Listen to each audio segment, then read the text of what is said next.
All right, and welcome back, everybody. This is going to be our Unit 7 World War II lecture, and this is going to be part 2 of Lesson 4, The War on Two Fronts. We're still talking about the European theater of the war, and remember that in our last lesson, we just ended with the fall of Italy and the death of its fascist dictator, Benito Mussolini.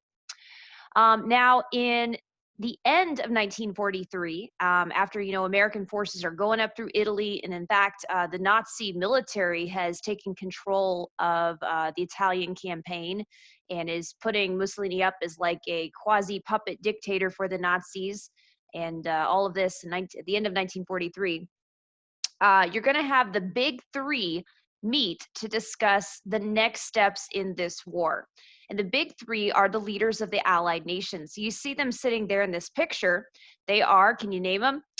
Winston Churchill of the United Kingdom. Never give up, never surrender. Okay, don't do it the other way. That's bad. Do it this way. Okay, peace, right? This is Franklin Roosevelt. This is FDR. We know that they're sitting probably because of FDR's polio, right? And it's pretty incredible that FDR got like Stalin to sit with him in the photo instead of like lording over him or something in a creepy, like I'm such a mass murdering killer kind of way. But yeah, FDR, the American president, looking in charge there in the center. And then the last of the big three Allied leaders is Joseph Stalin of the Soviet Union, Union of Soviet Socialist Republics. That is, remember, Russia, communist Russia. And so you have the Soviet Union, the United States, and the United Kingdom, and these big three leaders, Stalin, FDR, and Churchill, they're meeting in Tehran. That's the capital of Iran. Britain and Russia had just captured Iran from the last of the Axis forces. And so they meet there because it's a lot closer to Moscow, Russia, than, say, like the Casablanca conference over there in Morocco on the west coast of Africa was. So Stalin's a little closer. He can finally join up. And this is the first time that FDR and Churchill get to meet their, big three buddy there, Joseph Stalin. FDR got along great with everybody. Like FDR was so charming, he could charm a rock. Like well, at least he thought so anyway. So he gets along with Stalin pretty well. Churchill couldn't stand Stalin, and likewise. And really, maybe looking back in hindsight, maybe FDR was too trusting of the agreements that are made in these conferences with Stalin, but their alliance is going to be integral to helping to end World War II. So that is very important. Remember, we're not friends with Stalin. He has done a lot of bad things, including killing 15 million of his own Russian people as he was collectivizing and assuming power there and transforming Russia into the Soviet Union, this communist nation. He's not afraid to kill people who oppose him. He's a dictator in his own right, but he is our ally. We have a mutual enemy in Adolf Hitler and the Nazis, so we are friends until our mutual enemy is defeated. So the main thing that's discussed at Tehran between the big three is going to be about opening up a Western front in Europe. And that means trying to take back France from the Nazis. Remember, France had fallen way back in 1940 at the beginning of World War II, thanks to the Nazi blitzkrieg, okay, the lightning warfare. France fell super fast. In fact, they even surrendered Paris, the city of lights, the Eiffel Tower, rather than see their city go up in flames. Hitler and his, Weimar, they march up the column of the Champs-Élysées, and he takes a picture in front of the Eiffel Tower and everything like a tourist. And so if we want to get back into the heart of this war, we need to go into France and take it back from the Nazis. And the other reason for doing this that's very important, especially to Stalin, is because he has been in the fight of his life, at least his Red Army, the Russian army. They have been in the fight of their lives against the Germans ever since Hitler double-crossed Stalin and broke the non-aggression pact. Remember Operation Barbarossa? You had the Nazis doing this massive stormtrooper blitzkrieg all along that Eastern Front, invading Russia. Huge battles like the Battle of Stalingrad and others, and the Nazis get all the way up to the gates of Moscow. And so Stalin desperately needs FDR and Churchill, the United States and Britain, to commit forces to going into France, because that would definitely cause Hitler to have to pull some of his troops away from Russia and move them over to France to defend his western flank. Because at this point, let's look for a map here real quick. Oh, is it not going? Kinda. Give me a map. Give me a map of Europe. Give me a better map of Europe. Come on. There we go. Okay, don't write this down yet, guys. Spoilers. But I want you to see this map of Europe. So if we could open up a Western front, see, this is west, this is east, this is north, this is south. Remember, like in, elementary school or whatever, you learn never eat soggy worms, or my students said that they have some new way of saying that. But we learned when I was little, we learned never eat soggy worms. So anyway, if we could open up a Western front over here, this is France, then a lot of these German troops that are over here invading the Soviet Union, they would have to be pulled back over here. And that would relieve Stalin a lot. So he really, really wants an invasion of northern France. And by the way, this region of northern France, you can see right here across the English Channel from the United Kingdom, it's called Normandy. That's like a state in France. Okay, so that's where this invasion is going to happen. All right. And so that's the major thing that they agree on. And it's going to be this massive invasion of northern France to open up a Western front and, start boxing in Hitler and surrounding him from the east, from the west, even from the south, coming up from Italy, right? This is going to be called D-Day, the invasion of northern France, the invasion of Normandy. It's also going to be called Operation Overlord. So that's the biggest thing that's decided at the Tehran conference between the big three. They also decide on an overall World War II strategy to defeat the Germans first, to defeat Nazi Germany first, and then they can all focus on defeating the Japanese. Because at this point, this is at the end of 1943, it's still mainly just the United States that is on its own in the Pacific theater of this war against the Japanese. More on that later. But remember, we are fighting a two theater war. These battles are happening at the same time. That's why World War II is so big and so bad. And those are the main things that are decided. There's also talks about, Stalin wanting to secure Eastern Europe and not wanting Germany to be divided and other things. But that is the Tehran Conference. And this planned invasion of Normandy is going to take place in June of 1944. We had to delay several times because of the weather. There's going to be enormous planning that goes into this invasion. It's going to be millions of men. It's going to be several, almost all of the Allied nations participating. So you have, the Russians are over there on the Eastern Front.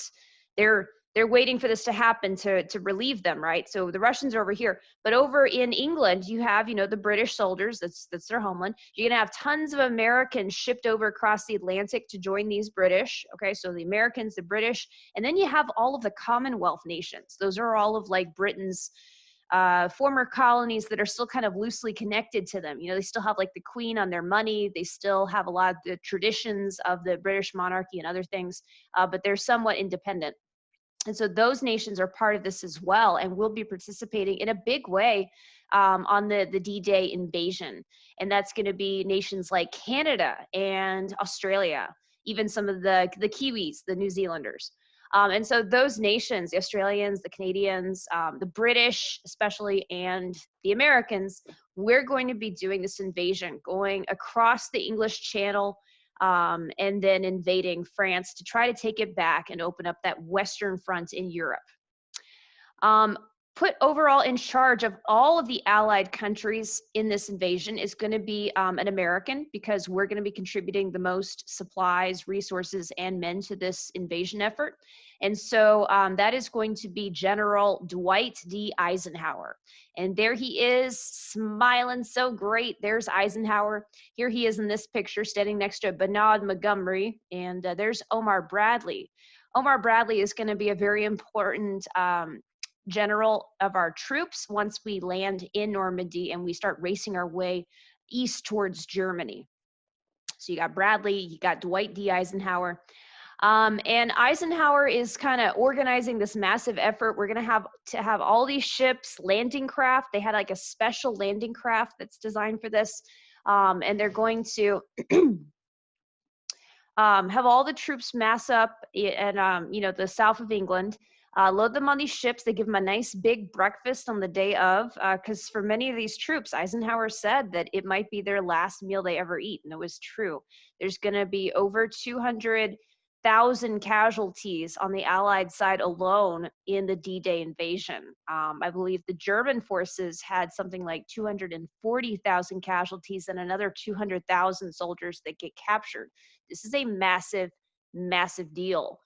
Um, you're also going to have George S. Patton. Remember, he is our tank general down in the Sahara fighting in North Africa. Here he is now. He was kind of our most famous general, and he had developed by this point a reputation for being super tough to beat and very strategically, intelligent. And so the Germans, in their intelligence gathering and spy network and stuff, were very concerned with trying to figure out, okay, where's Patton? Because the Germans figured if they could locate where Patton was and where Patton was organizing his troops, that the Germans would be able to determine where the Allied invasion would take place at. Because this give me a map. Okay. Because the northern coastline of France is a really big place, so they expected an invasion to happen. Hitler even had Erwin Rommel, the Desert Fox, organizing the Atlantic Wall, all the defenses here, and they have embankments and concrete pillboxes and bunkers for machine guns overlooking beaches far below. They flooded areas to make them even more strategically defensible. They did all kinds of defenses, but at the same time, you're limited in how many resources and people you have to defend this entire coast. The Germans needed to figure out where the invasion was going to happen.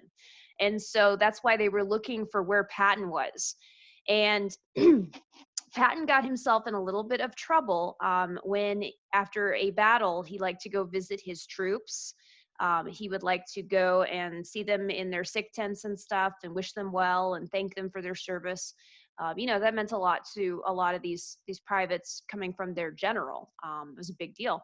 Well, when he was doing this, there was one young soldier, probably like 18, 19, couldn't be that old.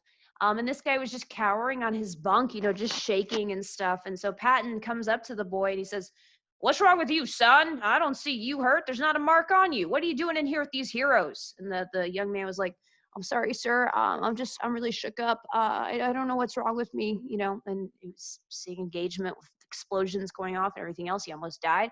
He probably had shell shock. He probably had what we call today PTSD, post-traumatic stress disorder.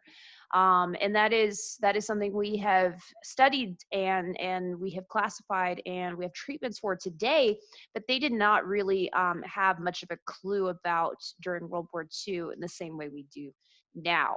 And so Patton dismisses the soldier and basically ends up slapping him, saying like, "You don't deserve to be here with these heroes. Get out of here." And he slaps the kid. Well, this report gets back to Eisenhower. So here's Patton.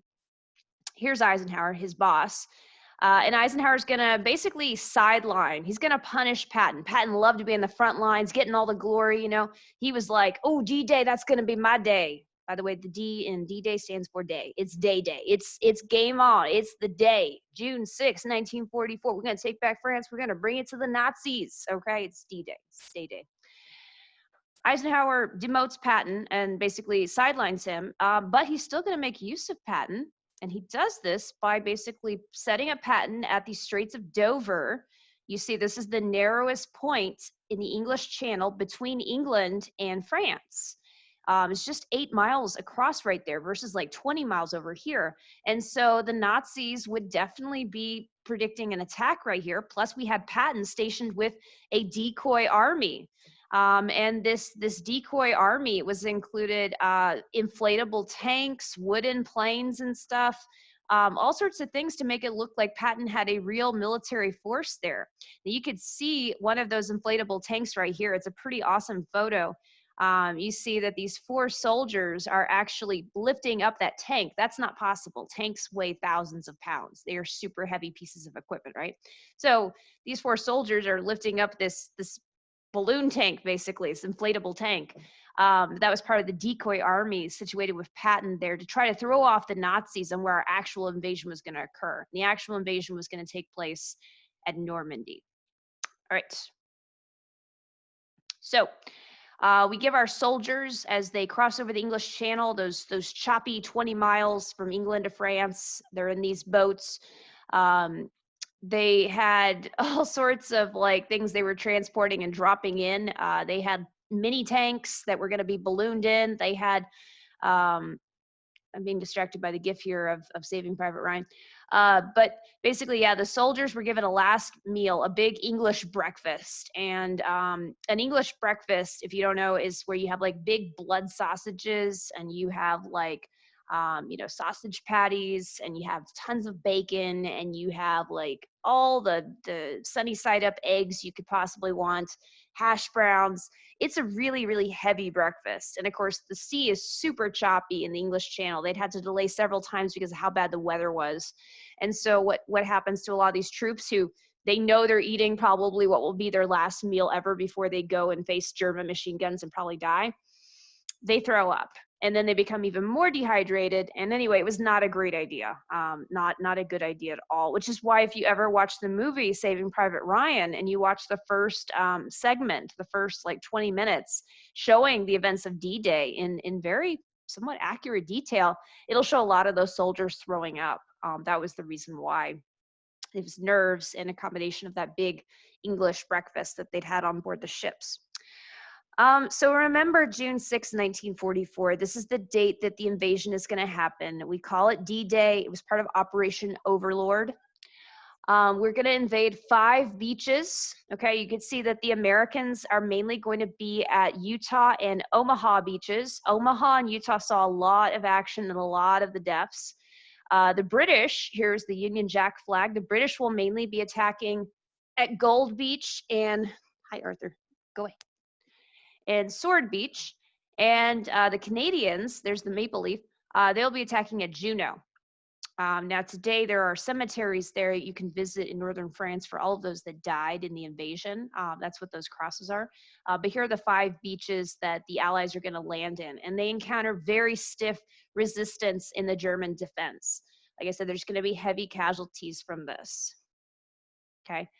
The Atlantic Wall, you could see with the defenses that there are Belgium gates, 10-foot high steel frame structures that were set parallel to the beach. Anti-tank mines were attached to the top so they would explode if, ships crashed into them.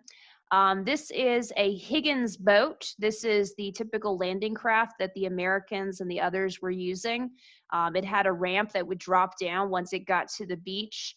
For the soldiers to file out. Now, once it dropped down, there was no metal shielding anymore, and a lot of these soldiers just ended up getting hit like, monkeys in a barrel. That's a bad analogy, I'm sorry. But, there was nothing to protect them. Now, later on, we'll design a similar boat to the Higgins landing craft that will feature a backward panel in order to protect the troops so they could go around the back like that. We'll use that a lot in the landings in the Pacific Theater and the island hopping.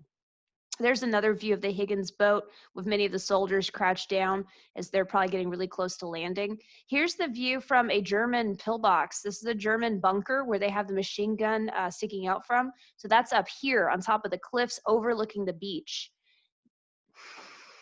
I see you. I see you, my little boy.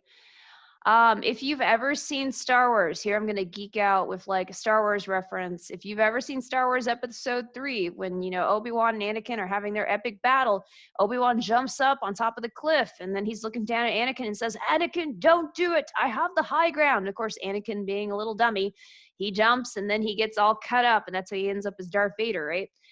Because the high ground is the advantage.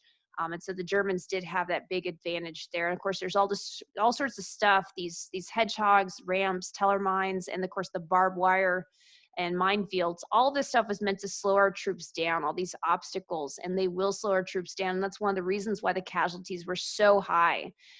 We did have some, ships that were firing from farther in the channel, our big battleships. They were firing and weakening up the pillboxes, the bunkers, and eventually we will take the beaches, but it's going to be hard fought.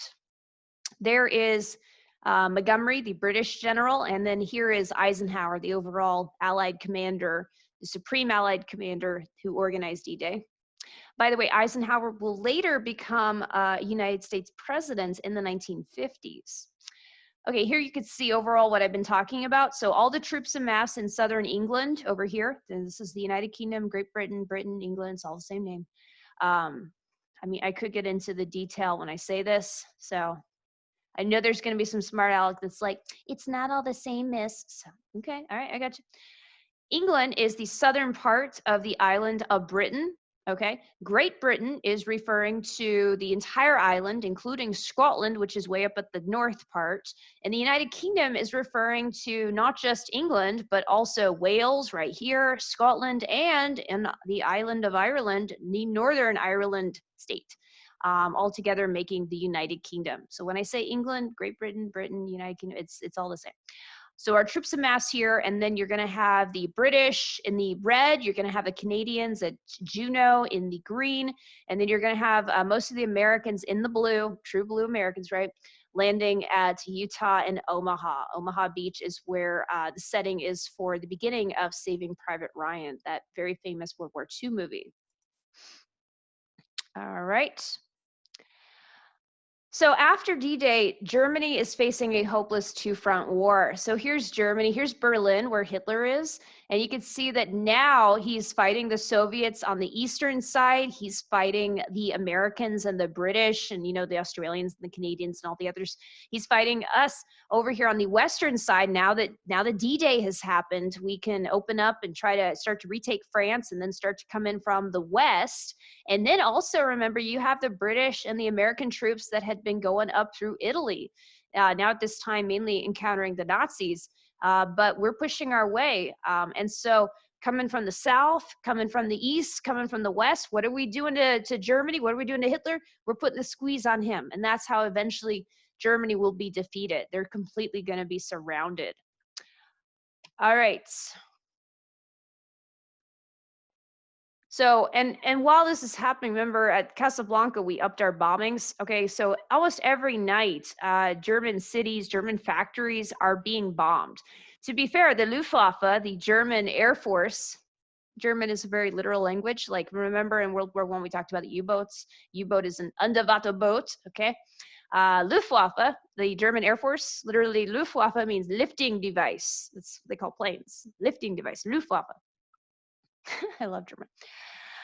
So yeah, the Allied bombing raids are going to weaken up Germany. It's going to kill a lot of civilians. Thousands and thousands of German civilians are being killed in these bombing raids. To be fair, though, the Luftwaffe is also destroying many British cities, and the bombings of London were devastating. The college that I went to, University of London, Queen Mary, on the east side of the city, our administration building, the Queen's Building, is one of the only buildings that survived the bombing raids in World War II in London, on the eastern side of London. A lot of the planes got to about Westminster before they had to turn back due to fuel. So the bombing raids are continuing to happen. And then you have a last major big clash, like a last ditch effort. It's the last defensive push of the Nazis. Hitler knows his days are numbered unless he can just force the Allies back and then sue for peace. And that is this attempt of his called the Battle of the Bulge. It's called the Battle of the Bulge. Here, let me show you. Because the German forces are going to be able to push the Allies, mainly us and the British, a bit back, like a bulge in the line of defense, okay, before we break through and defeat them. Now that's happening mainly over here in like the same area where World War I was fought, okay, and this is the Western Front in World War I in Belgium and Northern France and stuff. So this Battle of the Bulge takes place, and you have some amazing stories of American soldiers who were fighting during the Battle of the Bulge, which took place in December and January of 1944, 1945. And one of those stories was the 101st, the Screaming Eagles, some of the paratroopers that had flown in and dropped in on parachutes the night before D-Day. The 101st, they were holed up in Bastion, a Belgium city that was completely surrounded by the Germans during the Battle of the Bulge, and they managed to defend it on their own. And so eventually we push through.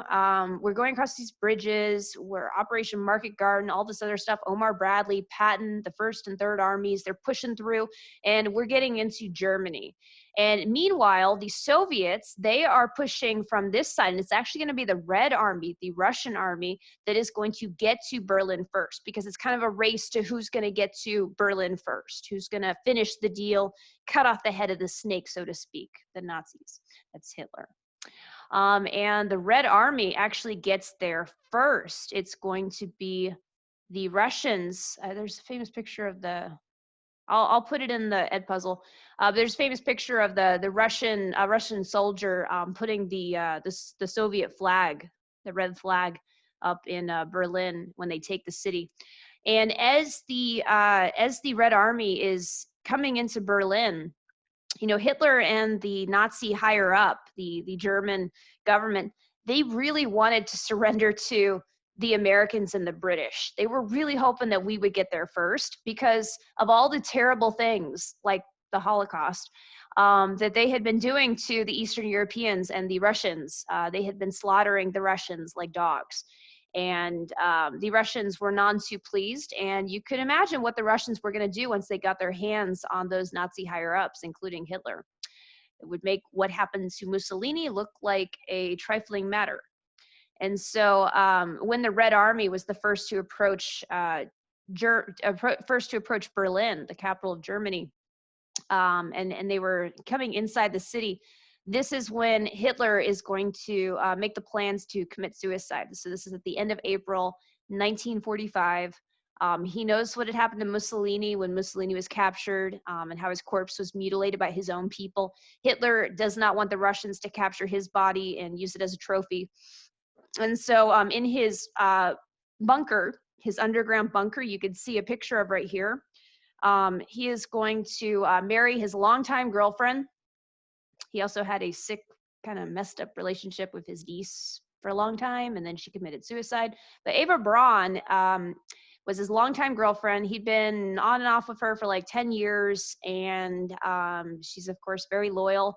And he has a German Shepherd dog. So, of course, he is the German leader. So, of course, he would have a German Shepherd. He believes in all that purity and whatever. Her name was Blondie, poor dog. So Hitler marries his longtime girlfriend, and they have their honeymoon night together. And then the next day, with the Russian army entering the city of Berlin, you know, but it's a very big city, so it's going to take a while for them to get there. He has a last meeting with his staff and makes the arrangements with his secretaries and stuff, male secretaries, and basically goes into his living room with, this is all underground, with Eva Braun, and they both take cyanide pills. And based on what evidence we have from the Russians, because remember, they were the first ones on the scene after all this happened, Hitler also had, you know, he had basically taken the pill, was crunching down, and shot himself just to be sure, because he didn't quite trust the cyanide. He'd also tested out the cyanide on his dog, poor Blondie. And Eva Braun, she took the cyanide. So they all committed suicide, except for Blondie, who was murdered. And his assistants, his staff on his orders, his secretaries, they took their bodies out probably about right here, and they burned them so that there would be no remains to be mutilated or put on display. And that is the end of Adolf Hitler. There's lots of legends and conspiracy theories about him fleeing to Argentina or elsewhere. There will be many Nazis that do flee to Argentina in South America. There will be many Nazis that do escape. But based on our best evidence that we have, which is all we can go off is the truth, right? This was the end of Adolf Hitler. And the Nazi leaders that are still in charge of the Reichstag, the German ministry, they are going to finally surrender on May 8th, 1945. And so this is what we call VE Day, Victory in Europe Day. But World War II is not over yet, because guess what, guys? Remember, we still have an enemy, a major enemy that attacked us at Pearl Harbor, who we are still fighting this entire time over in the Pacific Theater. And who's that? The Empire of Japan. So hang on to your bootstraps. It's not over yet, okay? But Hitler's defeat the Nazis defeat, Italy being defeated, this was major news. And you could see these Americans celebrating. They are very happy that at least one of our major enemies has been defeated. Here's again a picture of the Battle of the Bulge fought in the snow. That last ditch effort of the Nazis to try to hang on before their defenses broke. And there you go. That is the end of the war in Europe against the Nazis. VE Day, Victory in Europe Day. And again, how do we defeat Hitler? We put the squeeze on him. Russians coming from the east. Here's the Russians. They're coming from the east. That's the Red Army. They get there first, right? The Americans and the British from D-Day, our invasion of Normandy, we come in from the west. We opened up that Western Front. And then we had our guys from 1943, Operation Husky, coming up through Sicily, Operation Avalanche. We're coming through Italy from the south side. And so we're putting the squeeze on Hitler. You should definitely know for World War II, your Medal of Honor winner that you are required to know for the STAR test is going to be Vernon Baker. He had attacked multiple German defensive positions in the Italian mountains, including the storming of several Italian castle strongholds. He was a bad A warrior, used a knife, used a gun. He did some awesome stuff, but he was African American. He was fighting in a segregated regiment. And so he was not awarded the Medal of Honor until literally 50 years after World War II. And for the only reason that he was Black. It was racism. Had he been white, he would have received the Medal of Honor immediately. Okay. Remember we talked about that with like Henry Johnson, part of the Harlem Hellfighters in World War I, same deal. Okay. But Vernon J. Baker does eventually get the Medal of Honor. But this picture taken here of him receiving that, that's from Bill Clinton. That's in the 1990s. Okay. So remember Vernon J. Baker. And you can also see some of the other important figures you're going to need to know. Remember Alvin York, our Medal of Honor winner from World War I. And then Roy Benavidez will be our Medal of Honor winner. You will need to know for the Vietnam War. Okay. Next time, we're going to talk about the Holocaust. Thank you guys for listening, and I will talk to you later. Maybe. Hold on. Oh, come on, baby. All right, whatever. All right. Bye, guys.